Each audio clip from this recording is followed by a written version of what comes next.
Monsieur le Président, Monsieur l'Esmi, ainsi que Monsieur le Rabbin, Parchichat Sihié. C'est pour moi un grand plaisir d'intervenir auprès de votre communauté. Et bien sûr, j'avais pensé parler d'un sujet que je développerai tout à l'heure par rapport au temps qui m'a été fixé. Et pour répondre à votre question, il faut savoir que le rôle de la Dayanout partout dans le monde, c'est d'abord et avant tout de protéger l'intégrité de l'identité juive. Et ceci se traduit dans plusieurs domaines, pas seulement au niveau de la cache-route, mais surtout au niveau du statut de chaque personne. Veiller à ce qu'il n'y ait pas, à Dieu ne plaise, des mélanges au sein du peuple juif par rapport à des conversions qui ne sont pas accomplies selon les règles de la halakha. Faire attention aussi aux conditions selon lesquelles se réalisent les mariages, qu'on puisse être certain qu'il y a ici une pureté familiale qui est garantie. Et il y a aussi, bien entendu, le souci et la responsabilité de trancher dans des litiges qui se posent entre différentes personnes. Le Dayan, il est là pour écouter les personnes et trancher éventuellement et leur exprimer le verdict qui leur convient. C'est une charge qui est immense parce que dans chaque domaine que j'ai mentionné, il y a énormément de ramifications. Et sans l'aide d'Akadosh Baruch Hu, sans le concours céleste, ce n'est pas quelque chose qui est à l'échelle humaine. Mais Baruch Hashem, ça fait déjà plusieurs années, ça fait déjà maintenant 27 ans que j'occupe le poste de Avbedin ici à Lyon.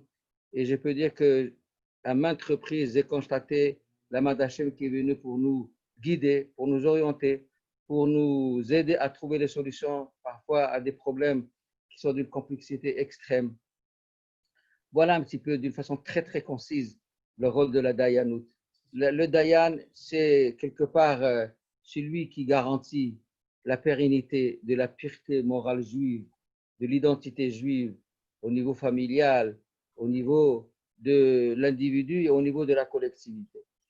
Voilà. Merci beaucoup, monsieur. Avec grand plaisir.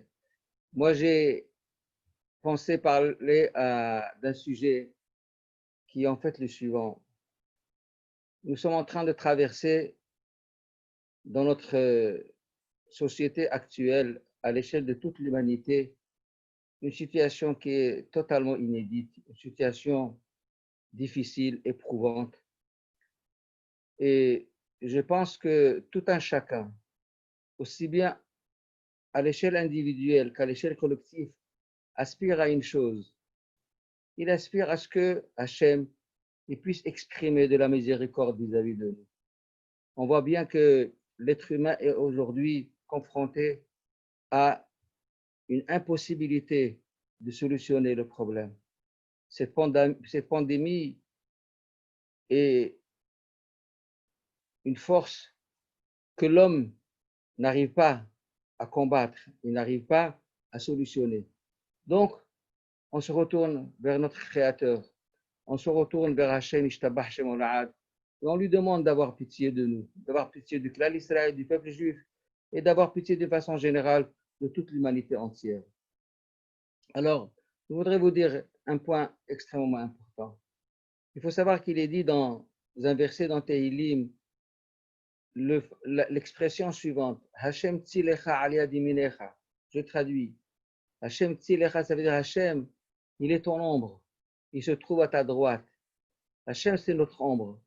Hashem, c'est l'ombre de l'être humain. Qu'est-ce que cela signifie? Ça veut dire quoi que Hashem, il est l'ombre de l'être humain? Eh bien, c'est que tout simplement, l'ombre d'une personne, c'est le reflet de l'image de son comportement. Si il lève la main, son ombre aussi lève la main. S'il se recourbe, même son ombre aussi se recourbe. S'il lève le pied, son ombre aussi lève le pied.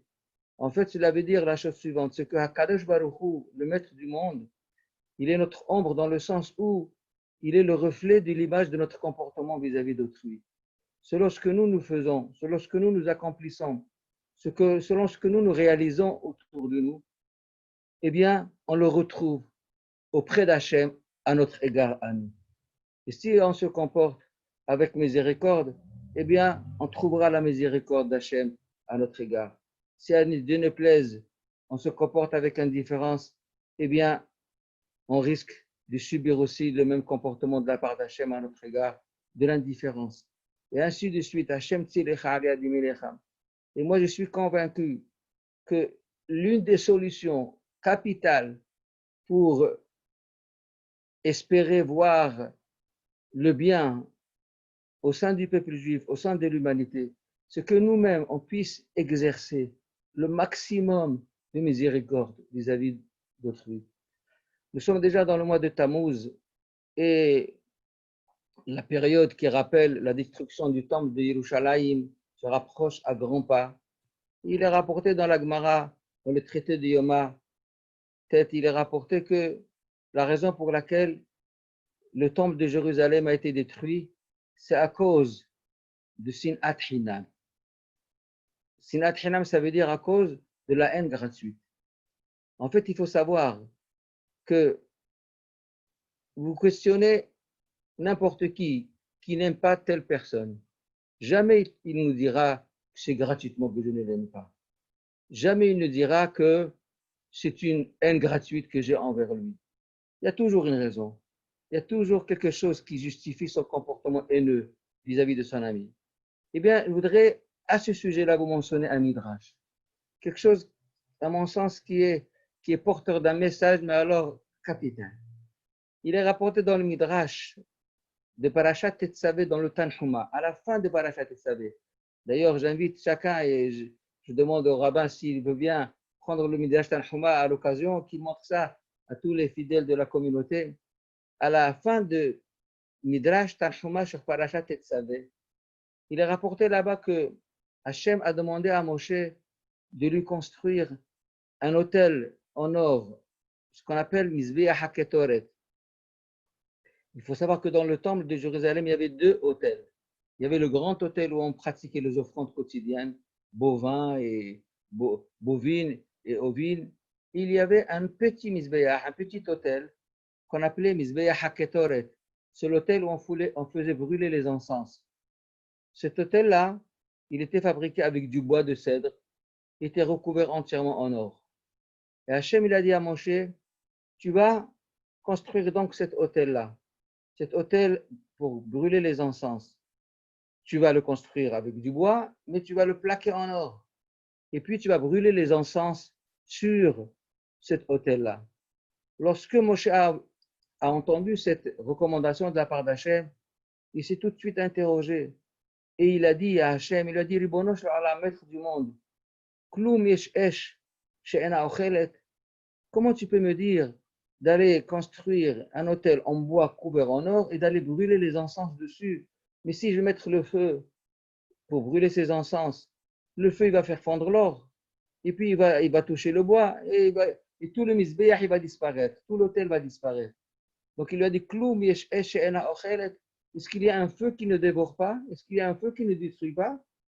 Ça, c'était la grosse interrogation de Moshe Rabbeinu. Et Hachem, il lui répond de la façon suivante. Je vous dis les paroles du Midrash. Il lui a dit Hachem à Moshe, Esh shelachem ochelet, Esh sheli ena ochelet. Votre feu à vous, il détruit, mais mon feu à moi ne détruit pas. Ça veut dire qu'en fait, tu vas brûler les encens. Il y aura du feu sur cet autel-là et l'autel restera intact. D'ailleurs, c'est ce qui s'est passé puisque pendant toute la durée de temps de l'existence du temple, pendant 410 ans, la première fois, le premier temple, les 420 ans, le deuxième temple, on a brûlé les encens régulièrement, quotidiennement, et l'autel, il est resté intact. En fait, quand on essaie de réfléchir un petit peu sur ce dialogue entre Akadosh Baruch Hu et Moshe Rabbeinu, on est extrêmement surpris par rapport à la question qu'a posée Moshe Rabbeinu. Moshe, il pose la question, est-ce qu'il y a un feu qui ne dévore pas? Une question qui semble être parfaitement légitime. Comment c'est possible d'aller mettre du feu sur de l'or et du bois? Ça va tout détruire. Mais on est très étonné par rapport à cette question, puisque s'il y a un être humain dans le monde qui a eu, lui, l'occasion dans sa vie de constater qu'effectivement, il y a du feu qui ne détruit pas, c'est bien Moshe Rabbeinu. Lorsqu'il était dans le désert et qu'il avait aperçu de loin le séné, le buisson qui était enveloppé de flammes, et il voyait que le séné ne se consumait pas, le buisson ne se consumait pas. Et il a dit, je vais aller me rapprocher pour voir ce spectacle fabuleux. Et puis quand il est arrivé, il y a Hachem qui l'a interpellé, il a discuté avec lui. Donc mon cher Rabbeinu, il avait bien déjà constaté dans sa vie qu'il y a un feu qui ne brûle pas. C'est quoi alors cette question qu'il pose? Est-ce qu'il y a un feu qui ne brûle pas? Rabotai, je vais vous dire comment on peut répondre à cette question-là. En fait, c'est sûr et certain que mon cher Rabbeinu, il savait qu'il existait un feu qui ne dévore pas. Il l'a su, il a constaté de visu. Il a bien vu que le séné n'était pas au calme, le séné ne se consumait pas bien, il était enveloppé de flammes et les flammes n'avaient pas du tout d'impact sur le séné. Mais le gros problème de Moshe Rabbeinu, est le suivant. C'est qu'il existe un feu qui ne dévore pas, soit. Il a ce rôle-là, qu'il brûle, mais il ne dévore pas. Mais un feu qui, en fait, accomplit deux actions qui sont antagonistes. Ça veut dire, d'un côté, le feu, il brûle les encens, mais en même temps, il épargne la matière de l'autel. En même temps, il a une action destructrice. En même temps, il a une action qui va maintenant brûler les encens et les transformer en cendres. Et en même temps, il épargne l'autel. Cette attitude, cette catégorie de feu, Moshe n'a jamais connu ça. Qu'il y ait un feu qui détruit, mais qui ne détruit pas en même temps. Ça veut dire qu'il y ait ce qu'on appelle Midat Haddin et en même temps Midat Arahamim. Qu'il y ait en même temps un principe de la rigueur qui est en action. Et en même temps, il y a un principe de miséricorde. Simultanément, un tel phénomène, Moshe n'a jamais pris connaissance d'un tel phénomène. C'est ça la question de Moshe. Est-ce qu'il y a un tel feu qui est capable de détruire les encens, mais il épargne l'autel? Hachem l'a dit, ça c'est moi. Moi, je suis capable effectivement, d'un côté, de faire en sorte que le feu, il brûle les encens, et de l'autre côté, il épargne l'autel. D'un côté, il y a Midat Hadin, le feu qui détruit, c'est la rigueur, c'est la sévérité. Mais en même temps, pendant l'exercice de cette sévérité, en même temps, il y a une présence de Rahamim, il y a une présence de miséricorde extrême. Et ce principe-là, il a été mentionné avec précision dans le traité de Yebamot, dans la page 78. Là-bas, il est dit que à l'époque de David Amelech, il y a eu la famine qui sévissait pendant 3 années. Donc, c'était la grande souffrance du peuple. Il y avait une pénurie terrible, une catastrophe. Pendant 3 années, il n'avait pas de quoi manger. Et David Amelech savait qu'il n'y a rien sans rien. C'est sûr et certain que s'il y a une telle situation, s'il y a un tel malheur au sein de la nation juive, c'est qu'il y a une raison. Donc, il a commencé à faire des enquêtes auprès de toutes les couches sociales du peuple juif pour voir s'il n'y avait pas de pratiques de péché qui étaient à la source de ce malheur-là de la famine. Et la Gemara dit qu'il a enquêté, est-ce qu'il n'y avait pas des gens qui faisaient de l'idolâtrie? Parce que l'idolâtrie, effectivement, est capable de générer un manque de parnassa. On perd notre gain-pain, on perd notre possibilité de se nourrir. La Gemara a même plusieurs versets pour démontrer ce principe, que lorsqu'une personne pratique de l'idolâtrie, il perd sa parnassa. Il a enquêté dans toutes les couches sociales du peuple juif. Il n'a pas trouvé de gens qui pratiquaient de l'idolâtrie. Et puis il s'est dit, peut-être à Dieu ne plaise, il y a des gens qui font de l'adultère. Et là aussi, la Gemara rapporte des versets pour démontrer qu'à cause du péché de l'adultère, on n'a plus de quoi manger. Là aussi, il n'a pas trouvé. Après toute son enquête poussée, il n'a pas trouvé que les gens faisaient de l'adultère. Après, une troisième chose que la Gemara mentionne, qu'il a cherché, est-ce qu'il n'y avait pas des gens qui faisaient des promesses de dons publiquement et qu'ils ne les honoraient pas?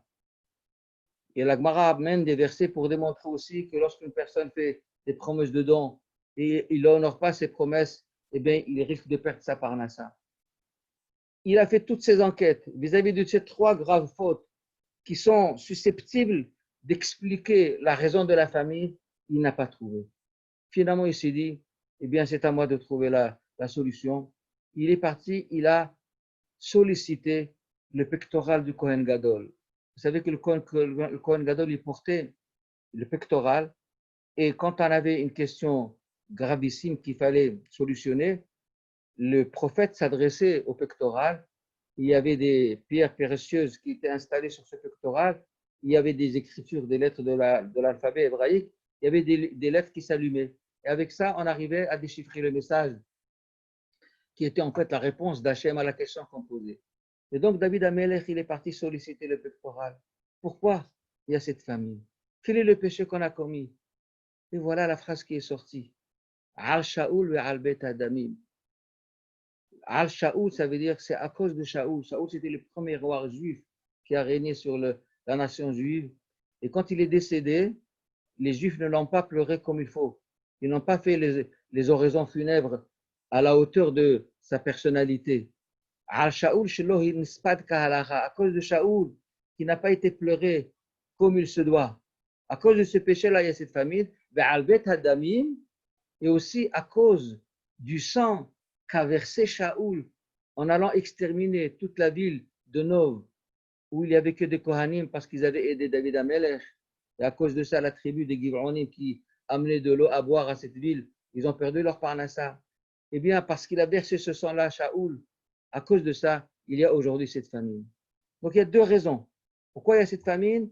D'un côté, parce qu'on n'a pas pleuré Shaoul comme il fallait, et de l'autre côté, parce qu'il y a eu ce péché de Shaoul, qu'il avait versé le sang de la ville de Kohanim. Et la Gemara s'étonne terriblement. Comment? On est en train, en même temps, de revendiquer le kavod qu'on devait à Shaoul. À Shaoul, chez l'Onispat Kahalacha.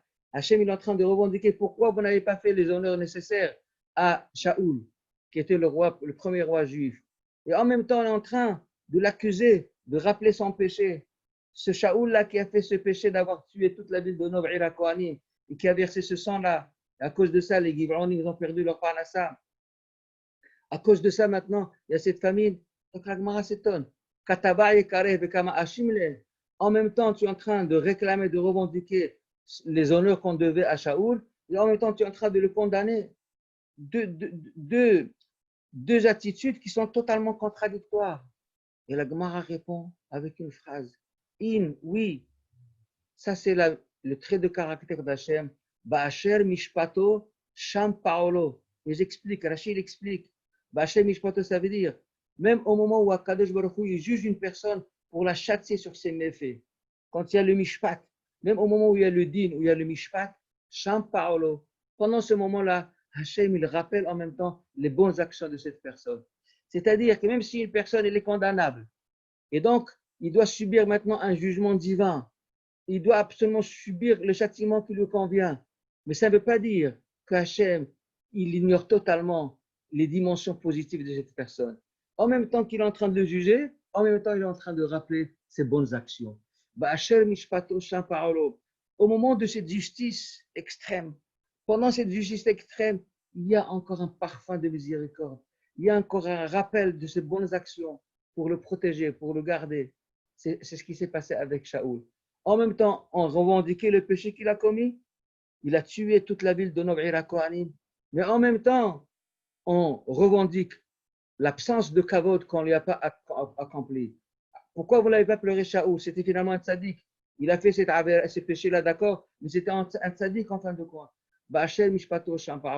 Ça, c'est un trait de caractère fondamental que nous constatons chez notre Créateur. Que même quand il y a du châtiment, même quand il y a de la rigueur, il y a une présence de miséricorde.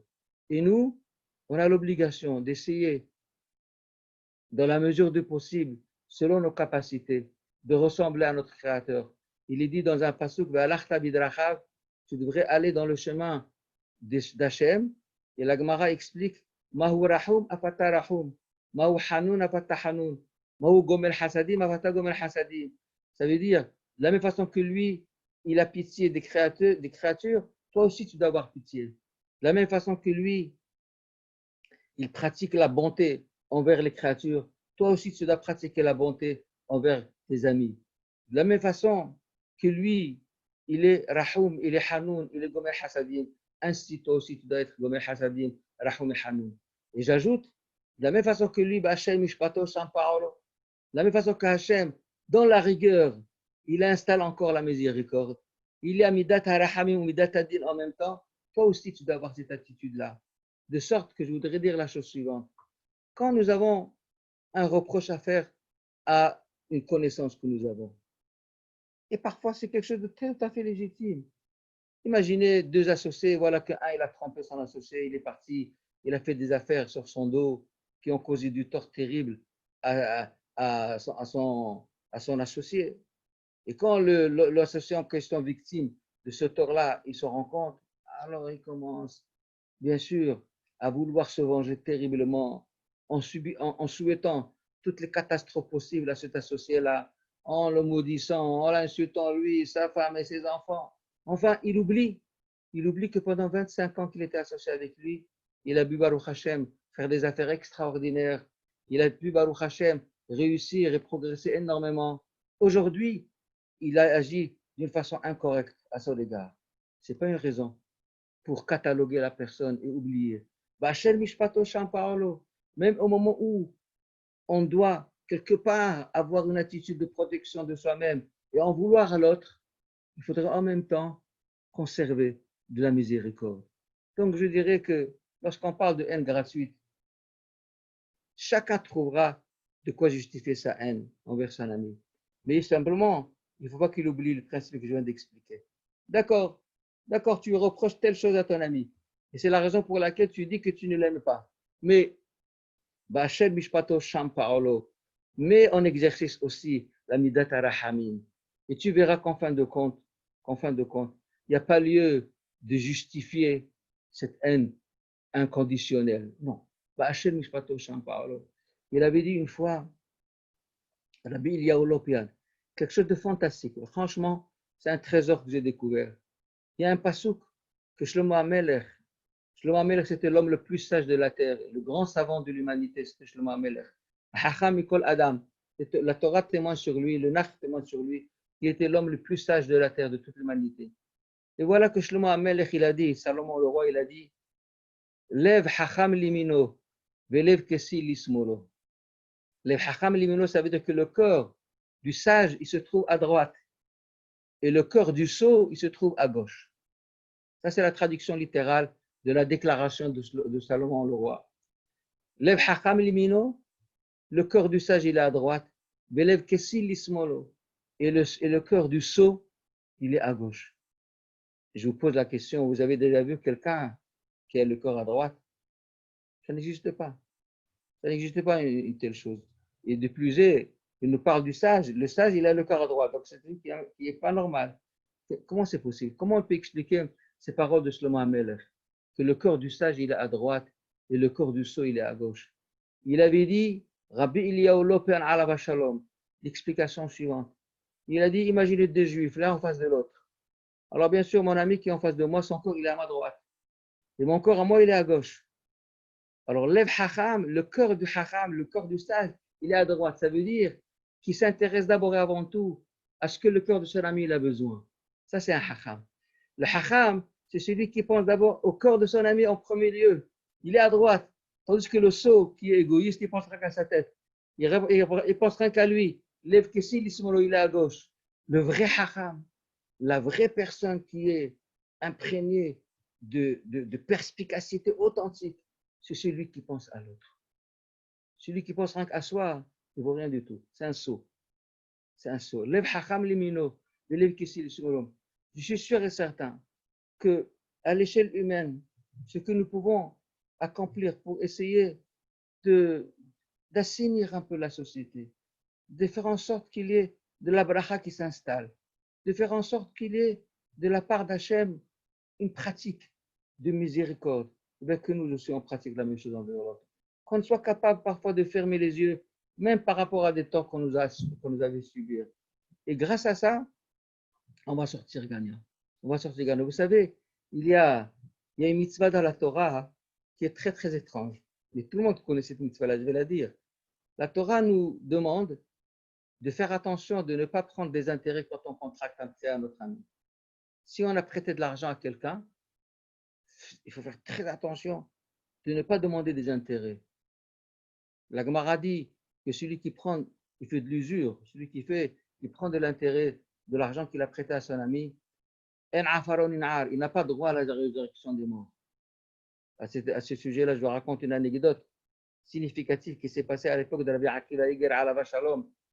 à l'époque de Rabbi Akiva Eger, qui était un grand savant, qui était le Rav de la ville de Pouzna en Pologne, il a existé, ça fait environ 200 ans, un peu plus que 200 ans. Il y avait un juif qui était richissime, il avait beaucoup de moyens, et il prêtait de l'argent à ses confrères, mais avec intérêt. Les fidèles de la communauté avaient besoin de prêts, il n'avait pas tellement d'autres solutions, donc il s'adressait à lui. Il lui profitait de l'occasion pour leur exiger des intérêts parfois grandioses. Bon, ce monsieur-là est arrivé au dernier jour de sa vie, comme tout le monde. Il est décédé. Les gens de la Hebra Kadisha, de la ville de Pouzna, ils voulaient quelque part lui faire payer tout le mal qu'il a causé à ses frères. À savoir que chaque fois, il leur prêtait de l'argent, mais avec intérêt. C'était pas normal. Il avait la possibilité de les aider. Il fallait leur prêter sans demander des intérêts. Donc, ils ont voulu quelque part un petit peu compenser ce tort terrible qu'il a causé pendant des années. Et ils ont dit, pour lui vendre la concession pour son enterrement, un prix exorbitant pour l'enterrement. Si la tombe coûtait habituellement, on va dire, 2000 euros, eh bien, lui ont exigé 100 000 euros. 100 000 euros, si tu veux, 100 000 euros à la famille. Bien entendu, tous les membres de la famille étaient révoltés. Ça veut dire quoi ça? De demander 100 000 euros alors qu'en général, vous la vendez à peine à 2 000 euros. Eh bien, ils ont fait un scandale, ils se sont adressés au gouverneur de la ville pour se plaindre contre les membres de la Hebra Kadisha. Regardez cette escroquerie-là. Ils sont en train de nous exiger de payer une somme exorbitante alors que ce n'est pas ça le prix habituel. Le gouverneur, quand il a entendu cette affaire, il était très en colère parce que l'injustice était flagrante. Il a demandé de voir le rav de la ville, à savoir Rabbi Akiva Eger Alaba Shalom. Il s'est adressé à lui, il lui a posé la question, c'est quoi ce vol manifeste? C'est quoi cette injustice-là? Comment ça se fait qu'on exige à cette famille malheureuse 100 000 euros pour l'enterrement de leur père? Rabbi Akiva Eger lui a répondu la chose suivante. Il a dit, écoutez, monsieur le gouverneur, je vais vous expliquer. Nous avons comme principe, parmi les 13 principes de foi que nous avons, nous les peuples juifs, nous savons qu'en fait, la mort, ce n'est pas pour l'éternité. Parce qu'un jour viendra et tous les morts, ils vont ressusciter. Tous les jours, à 3 reprises, dans la Hamidah, nous faisons la prière, Baruch Ata Hashem, Mechaya Ametiv. On sait qu'un jour, Kadosh Baruch Hu, il va ressusciter les morts. Donc en réalité, quand on vend un petit bout de terrain à quelqu'un pour être enterré là-bas, ce n'est pas vraiment une vente, c'est une location. On lui vend juste le temps que la triate Amiti va se réaliser, quand il va y avoir la résurrection des morts et on va reprendre le terrain. Mais ce monsieur-là, étant donné que durant sa vie, il a toujours prêté avec intérêt, il ne va jamais ressusciter. Donc pour lui, c'est une vente parfaite. Alors c'est normal qu'on demande ce prix-là de 100 000 euros. Le gouverneur, il a écouté cette explication. Il a dit au membre de la famille, écoutez, votre travail a raison. Vous payez la totalité, mais votre papa il restera dehors. Ça, c'était au passage pour vous expliquer qu'effectivement, à cause du péché de prendre des intérêts pour un emprunt, la personne que Dieu nous en préserve n'a pas droit à la résurrection des morts. Mais ce qui est étonnant, c'est que nous savons parfaitement que la Torah n'a jamais interdit à une personne de faire des affaires, de faire des transactions commerciales qui lui rapportent de l'argent. J'ai le droit d'acheter un produit à tel prix et de le vendre avec une marge pour gagner de l'argent. J'ai le droit de gagner de l'argent. La Torah n'a jamais été opposée à de telles attitudes. Pourquoi on serait les plus grands commerciaux du monde, c'était des juifs? Et c'est quelque chose qui est tout à fait valable d'après les critères de la Torah. J'ai le droit d'acheter une maison à 100 000 euros et la vendre à 300 000 euros si je trouve un client, pourquoi pas? Imaginez que quelqu'un vient chez vous, il vous demande, prêtez-moi 100 000 euros. Ces 100 000 euros-là, si vous les avez gardés chez vous, vous les aurez fait fructifier, vous aurez gagné de l'argent. Pourquoi la Torah nous interdit de demander à ce monsieur-là qui souhaite que je lui prête 100 000 euros, qu'il me donne un petit intérêt, parce que de toute façon, à cause de lui, moi, je ne peux pas faire fructifier cet argent-là. Donc, pourquoi il y a cette gravité-là de la Torah qu'on n'a pas le droit de demander des intérêts quand on prête de l'argent à quelqu'un? Logiquement, il n'y a pas d'explication. Parce que la Torah n'a jamais interdit à quiconque de gagner de l'argent. Pourquoi ici, il me fait débloquer 100 000 euros, bien parfois 300 000 euros? Cette somme-là, elle m'aurait été très bénéfique pour faire moi-même des affaires et gagner de l'argent. Maintenant, quand je vais lui le prêter, elle va être bloquée chez lui. Je ne peux rien faire avec. Et ben pourquoi je n'aurais pas le droit de lui demander, écoute, toi, tu vas utiliser cet argent, tu vas gagner de l'argent, je voudrais avoir un petit intérêt. L'explication qu'on donne à cette question-là est la suivante.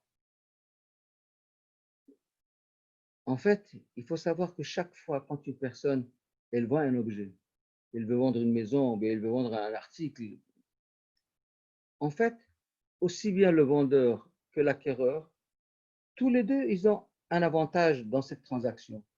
Le vendeur, il est content d'avoir trouvé un client qui achète, et l'acheteur, il est content d'avoir trouvé quelqu'un qui lui vend. C'est-à-dire qu'il n'y a pas quelqu'un, il n'y a pas un parmi les deux qui se trouve à un niveau de frustration par rapport à l'autre. Moi, je ne te dois rien du tout, et toi, tu ne me dois rien du tout. Moi, j'ai envie d'acheter cet article, et toi, tu es intéressé de vendre cet article. Chacun, il est positionné avec tout l'honneur qui lui revient. Il n'y a pas du tout de situation de faiblesse de l'un vis-à-vis de l'autre. Et c'est pour cela qu'il est tout à fait permis de gagner de l'argent dans cette transaction. En revanche, quand quelqu'un vient chez vous pour vous demander prêtez-moi de l'argent, ce monsieur-là n'a rien du tout, il n'a rien à vous donner. Il ne vous donne rien du tout en échange. Il vous demande, écoutez, je risque de faire faillite. Mon affaire est en train de péricliter terriblement. J'ai besoin d'une telle somme urgemment. Misken, il n'a pas du tout quoi que ce soit à vous donner à la place. La Torah nous dit, n'exploite pas cette situation de faiblesse dans laquelle se trouve ton ami. En réalité, quand la Torah nous interdit de prendre des intérêts, c'est surtout par rapport au contexte. Tu es ici dans un contexte où ton ami il est victime d'une situation de faiblesse grave. Et à la limite, tu aurais pu exploiter cette situation à un niveau extrême avantageux pour toi. Tu peux lui demander qu'il te donne 20 ou 30% d'intérêt, il va te les donner, parce que de toute façon, sinon il va couler. La Torah te dit non, tu n'as pas le droit d'exploiter cette situation-là. Il faudrait que tu mettes un peu de miséricorde dans ton attitude. Il a besoin de l'argent, il souffre. Imagine-toi que toi, tu aurais été à sa place. Eh bien, n'exploite-toi cette situation-là. Il y a ici une approche très profonde qui consiste à prendre à cœur le sort de l'autre, Et la Torah nous dit, n'exploite pas cette situation-là. Vous savez, ça ressemble à la mitzvah de Shilwa Haken. Je crois que j'ai déjà dépassé le temps. Monsieur le rabbin Marchichat, j'ai le droit de continuer ou bien il faut que je m'arrête? Non, non, allez-y, finissez, allez-y, bien sûr, allez-y, c'est très intéressant. Alors, je continue juste cette parole-là. Vous savez qu'il existe dans la Torah une mitzvah de Shilwa Haken, c'est-à-dire que la Torah nous dit que si on découvre un nid d'oiseau, à savoir des œufs, et que la maman elle était en train de les couver, ou bien carrément des petits poussins et sa maman était en train de les protéger, la Torah nous dit, si tu veux prendre ces petits oiseaux pour toi ou bien ces œufs pour toi, tu as le droit. Mais avant ça, tu dois d'abord renvoyer la maman et après tu prendras les œufs ou les oisillons. Tu as le droit de les prendre. Et la Torah nous prescrit une recommandation mamash sacrée. Tu n'as pas le droit de prendre la maman et les bébés.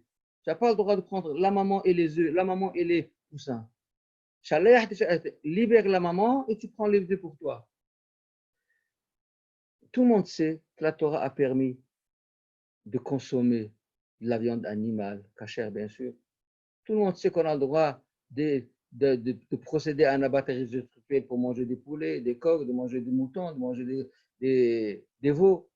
Il est permis pour le besoin humain, il est permis d'avoir quelque part une attitude d'abattage rituel d'un animal sans qu'on prenne en ligne de compte le fait que l'animal, on le met à mort. Parce que c'est pour le besoin humain. Pourquoi la Torah nous interdit de ne pas prendre la maman et les bébés? Puisque de toutes les façons, la Torah, elle n'a jamais été opposée que pour satisfaire le besoin humain, on a le droit d'abattre des animaux. On dit même que c'est un tikkun pour l'animal. Dans le Zohar Kadosh, il est rapporté, lorsqu'on pratique un abattage rituel en vue de satisfaire une alimentation cachère à un juif et qu'il mange les soldats de Shabbat comme il faut, c'est quelque part une réparation pour l'animal. Pourquoi ici la Torah, elle est extrêmement sévère? Lotika ha'em alabanim. Tu n'as pas le droit de prendre la maman et les enfants. C'est assourd. Libère la maman et tu prends les enfants. Eh bien, il avait dit, sur ça, il me semble, le Rav Shaul Rubin Alav Shalom, il avait dit la chose suivante, il a dit, en fait, voilà la raison pour laquelle la Torah ne veut pas qu'on prenne la maman et les enfants. Parce que il faut savoir que, naturellement, n'importe quelle créature possède en elle un instinct de défense. Quand vous voulez attraper un oiseau, il se sauve. Et vous pouvez courir pour l'attraper. C'est vraiment pas du tout évident de pouvoir l'attraper parce qu'il a un instinct naturel qui se protège. Vous voulez attraper une mouche et elle se sauve. Chaque créature, elle possède en elle un moyen de se protéger, de se sauver du risque et du danger. Et donc, imaginez que la maman aurait été seule et tu aurais voulu attraper cette maman-là. C'est sûr qu'elle va s'envoler, va te laisser courir longtemps avant de l'attraper. Elle va se protéger naturellement en se sauvant. Et ce n'est pas évident du tout que tu vas pouvoir l'attraper. Le problème est que maintenant, il est en train de couver ses enfants. Il est en train de couver ses petits poussins ou bien ses œufs. Et donc, quand tu veux l'attraper, même si il aurait voulu partir, il ne veut pas abandonner ses enfants. Il est dans une situation de faiblesse. Et la Torah nous dit, n'exploite pas cette situation de faiblesse. Tu veux maintenant prendre la maman que s'il aurait été tout seul et se serait sauvé, tu n'aurais pas pu l'attraper. Mais maintenant, parce qu'il est en train de couver ses œufs, donc tu vas pouvoir l'attraper parce qu'il ne veut pas se sauver, parce qu'il ne veut pas abandonner ses enfants. Elle est dans une situation de faiblesse. La Torah nous dit, n'exploite pas cette situation-là. N'exploite pas, c'est assourd d'exploiter une situation de faiblesse de l'autre. Parfois, vous avez un patron, il a un ouvrier. Cet ouvrier, il est embauché pour un travail bien défini. Mais cet ouvrier-là, il a une famille à nourrir, il a des enfants aussi à nourrir, et il a son salaire pour son fonction. Et voilà que le patron, il lui demande de faire des choses qui ne sont pas du tout dans le ressort de sa responsabilité à cet ouvrier-là. Seulement l'ouvrier miskin, il a des difficultés de refuser. Parce que sinon, on va lui faire la misère. Sinon, ce patron, il va lui faire la misère, il va trouver tous les prétextes possibles pour le remercier et lui dire au revoir. Donc, qu'est-ce qui se passe? Le bonhomme, il accepte. C'est assourd. N'exploite pas la situation de faiblesse de ton ami. Mets des rahamim dans ton attitude. Mets un peu de miséricorde dans ta vie. Et tu verras que toi, le premier, tu vas bénéficier de ça. Voilà, Rabotage, ce que je voulais dire. Nous sommes dans une situation à l'échelle de toute l'humanité qui est difficile. Et l'une des solutions, ça je suis convaincu sans aucun doute, qu'on exerce des rahamim, qu'on exerce de la miséricorde vis-à-vis des amis, des voisins, vis-à-vis de notre femme, de nos enfants. Un peu plus de quantité de miséricorde. Et nous aussi, on va être bénéficiaires de beaucoup de miséricorde. Voilà. Amen. Merci beaucoup, Rav Teboul. C'était vraiment magnifique. Merci infiniment. Juste pour conclure, j'aimerais juste vous demander est-ce que c'est possible que vous fassiez une bracha pour tout le Kaal? Bien sûr, avec grand plaisir. Mishi Berach, Avotenu, Abraham, Yitzhak, Yaakov, ומשה ואהרון, ודוד ושלמה, הוא יברך וישמור וינצור את כל הקהל הקדוש של העיר קרי. מלכה דעלמא, הוא יברך יתם ויזכי יתם, וכתב אותם, וכל אשר יפנו ישכילו ויצליחו, וימלא השם את כל משאלות ליבם לטובה לעבודתו יתברך, ויזכו לשובע השמחות ולראות כשמחת בניהם ובנותיהם וכל העם, וכן יהי רצון ונאמר אמן. Amen. Voilà, depuis Elion. Merci beaucoup, Vodarav. On vous souhaite que des brachot. On espère vous voir un jour en présentiel physiquement à Creil. Peut-être, on ne sait jamais. Si le temps me permet. Bezrat Hashem. Kol Tov et une bonne continuation. Kol Tov. Très bientôt.